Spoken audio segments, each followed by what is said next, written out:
jeu de curling de table se pratique sur un plateau en aluminium de 5,20 m de long, plateau reposant sur des pieds à 67 cm du sol. Face à cette table, le joueur est assis sur un petit banc. La boule en acier, deuxième élément important du jeu, est cachée par une coquille en plastique de couleur jaune ou bleue. Cette coquille, ouverte en dessous, permet à la boule de freiner la glissade sur la piste en aluminium. Sans cette coquille, il serait beaucoup plus difficile pour le joueur de maîtriser la vitesse de la boule.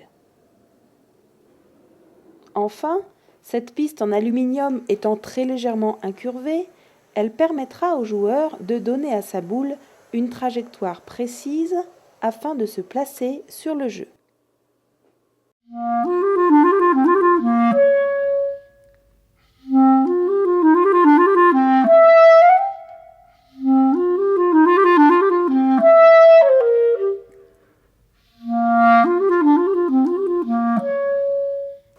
Pour ce premier tir, le joueur tente de marquer un point.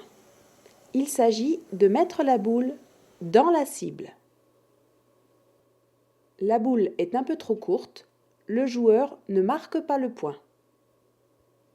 Dans ce deuxième cas, la boule bleue va tenter de contourner la boule jaune afin de marquer le point en se positionnant dans la cible. Le point est marqué.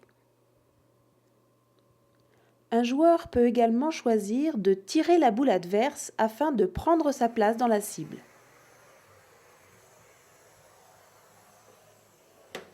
C'est réussi. Le tir est ici réussi, mais la boule jaune ne marque pas le point.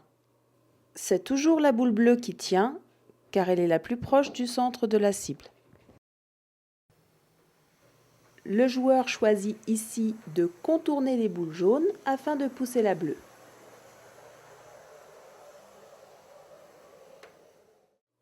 Le tir est un peu faible, mais la boule jaune s'est rapprochée du centre de la cible et marque le point.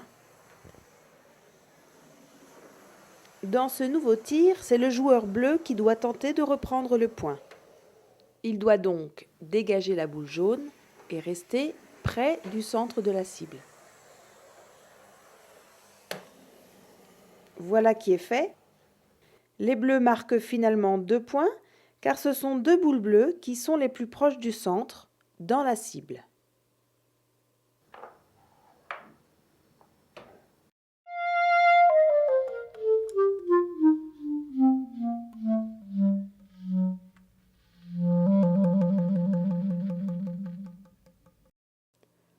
Voici Paul, le joueur aux boules bleues, qui effectue son premier tir. Il va tenter de placer sa boule dans la cible. Le tir est juste trop court, il ne marque pas le point. Et voici Roland, aux boules jaunes. Il va à son tour tenter de marquer un point.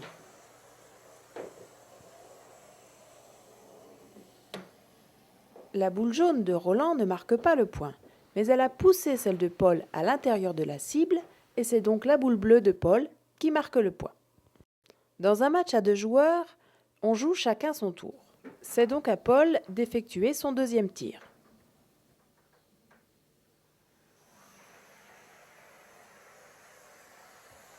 Oh, c'est raté. C'est un peu trop fort. La boule est sortie de la piste avant de revenir. Toute boule qui rebondit contre le rebord extérieur de la piste est éliminée. Roland, à son tour, joue sa deuxième boule. Il cherche visiblement à tirer la boule de Paul. Le tir est réussi, mais la boule de Paul n'est pas suffisamment sortie de la cible. C'est donc toujours le bleu qui tient. La piste étant peu encombrée, Paul a la place de marquer un deuxième point. Voici donc ce qu'il va tenter de faire. Il éjecte la boule jaune de Roland et se positionne sur le bord de la cible. On a donc 2 points bleus. Roland va répliquer. Par une trajectoire très droite, il expulse la boule de Paul. Il tient maintenant le point, car par rapport à la boule bleue, Il est plus proche du centre de la cible.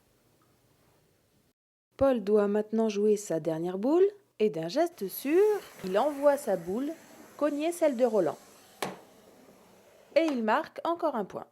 Roland doit marquer le point pour gagner le match.